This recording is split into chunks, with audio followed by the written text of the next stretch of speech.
साहब के बहन के अलावा घर में और कोई नहीं है और बहुत रो रही है। अच्छा, और केस सुसाइड का है सर। वकील साहब ने अंदर से दरवाजा बंद करके जहर खा लिया है।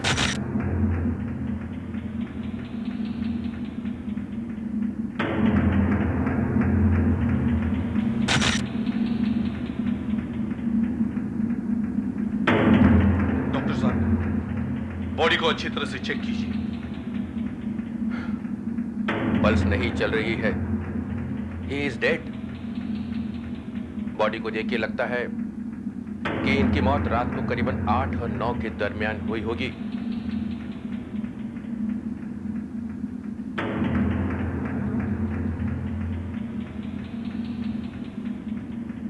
किसी भी चीज को जरा ध्यान से हाथ लगाना। Yes sir.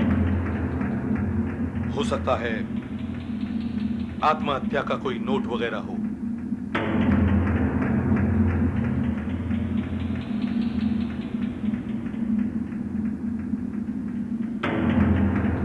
मुंह से झाग निकला हुआ है। जाहिर है मौत जहर खाकर ही हुई है। खा लिया या किसी ने खिला दिया? कुछ कह नहीं सकते। अगर जहर अपने आप खा लिया तो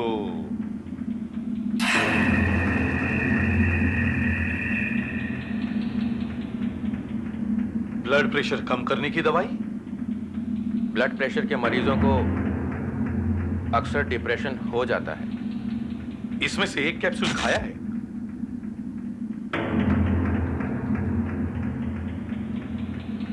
कुछ दवाइयां ऐसी भी होती हैं जो अगर इस दवाई के साथ खिला दी जाए तो आदमी मर भी सकता है।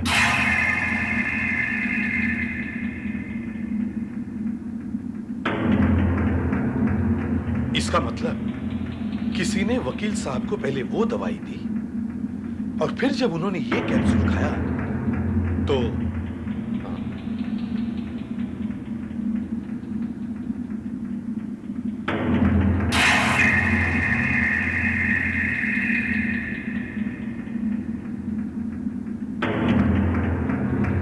वकील साहब पाइप पी रहे थे।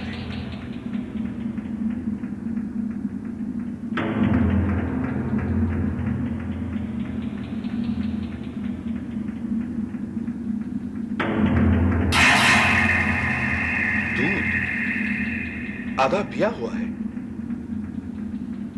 कहीं वो दवाई, वो जहर इस दूध में तो नहीं? इसी दूध में वो जहर मिला गया होगा। और सर, ऐसा कोई कागज भी तो नहीं मिला जिससे आत्महत्या के बारे में कुछ पता चल सकता?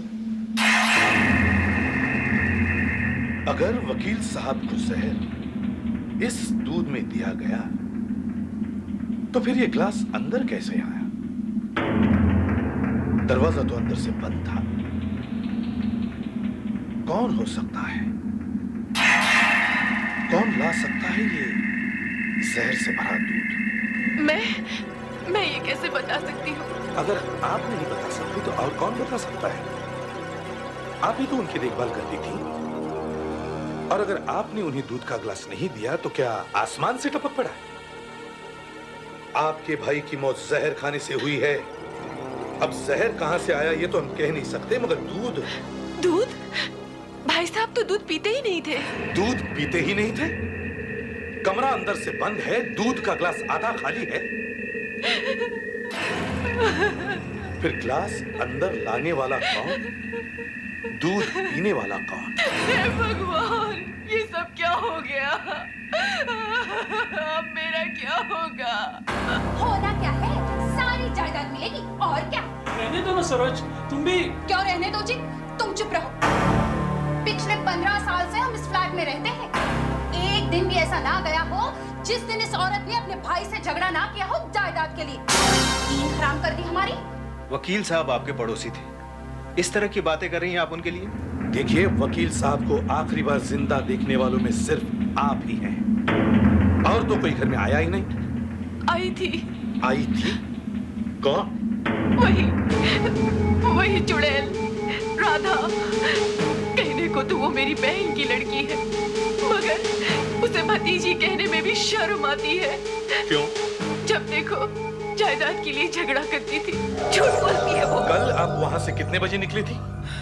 रात 8 बजे के करीब।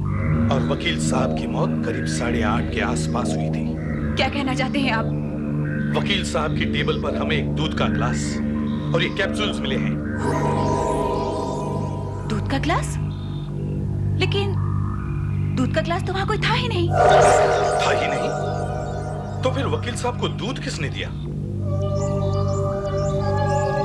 एक मिनट। जब मैं अंकल से मिलकर वापस जा रही थी तो किचन में मैंने वकील साहब की बहन को देखा। क्या चाहिए? कुछ नहीं। अंकल ने ये कप किचन में रखने को कहा था। ओहो, बड़ी सेवा हो रही है अंकल की। तू क्या समझती है अंकल तुझे मेवा देंगे? एक फूटी कौड़ी भी नहीं आएगी तेरे हाथ, समझी? इस बात का फैसला अंकल करने वाले हैं, बहुत जल्द ही। अंकल क्या फैसला करेंगे? उनका तो एक पांव वैसे ही कब्र में लटका हुआ है। और फिर ये मेरी जिंदगी का भी सवाल है। मैं सच कह रही हूँ इंस्पेक्टर साहब, मैंने उसे अपनी आंखों से दूध में कुछ मिलाते हुए देखा था। उसने दूध में जरूर जहर मिलाया होगा। मगर क्यों? उसने ये नहीं सोचा कि सबसे पहले वो ही पकड़ी जाएगी? आखिर घर में और है ही कौन? रही बात दूध में जहर की, वो तो केमिकल लेबोरेटरी की रिपोर्ट ही बता सकती है। मार्केट टेस्ट किया, दूध में शक्कर है। बस? नहीं, एक और टेस्ट करना बाकी है। देखिए, ये सॉल्यूशन हमने उस दूध से तैयार किया है। अगर दूध में जहर है तो इस सॉल्यूशन की 3 या 4 बूंदें मिलाने पर भी इसका रंग नहीं बदलेगा। जी हाँ, 3 या 4 बूंदें। अगर रंग बदला तो जहर नहीं।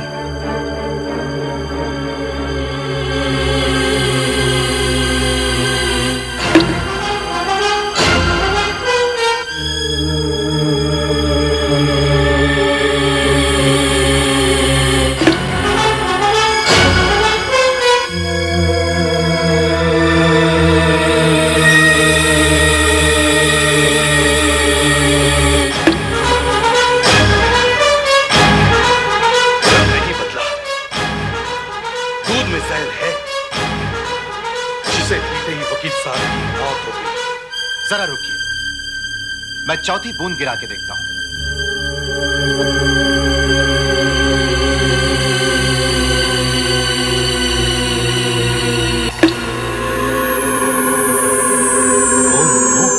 रंग बदल गया। दूध में जहर नहीं है? जी नहीं है। ये कैसे हो सकता है? वकील साहब के मुंह से तो झाग निकल रहा था। मौत जहर खाकर ही हुई है। इसमें कोई शक नहीं कि वकील साहब की मौत जहर खाकर ही हुई है। ये तो मुझे उनकी लाश देखने के बाद ही पता चल गया था। उनके मुंह से जो कड़वे बादाम की बू आ रही थी, वो सिर्फ साइनाइड खाने के बाद ही आती है। साइनाइड? हाँ, cyanide, king of the poisons. उसे हम जहरों का राजा कहते हैं। वो इतना खतरनाक है कि जिससे बॉडी का पोस्टमार्टम करने वाले डॉक्टर को भी खतरा हो सकता है। वकील साहब की मौत कितने बजे हुई होगी? वकील साहब की मौत रात को 8:30 बजे के करीब हुई है। 8:30 बजे के करीब? जी हाँ। मतलब राधा के वहां से जाने के बाद? यानी मेरा अंदाजा सही था। एक बात और, वकील साहब की इन 2 उंगलियों पर से मुझे थोड़ा सा साइनाइड बरामद हुआ है। कहां से आ सकता है ये जहर? कहीं से भी आ सकता है।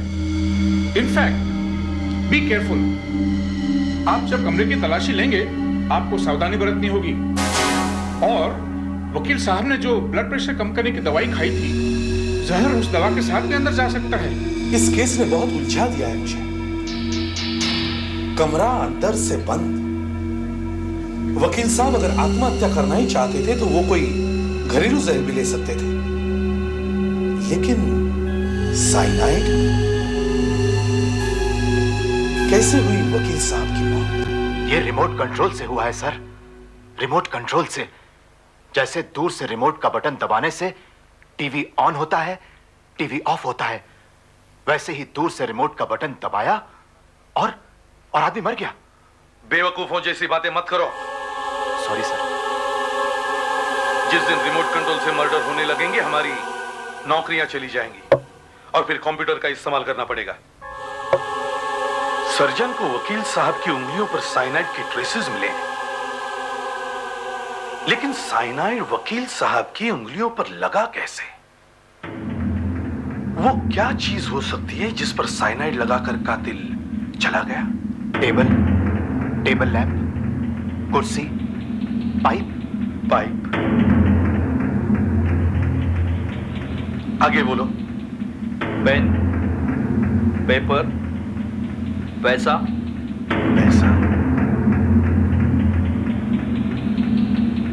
आगे बोलो। Ashtray, telephone, glass. ग्लास।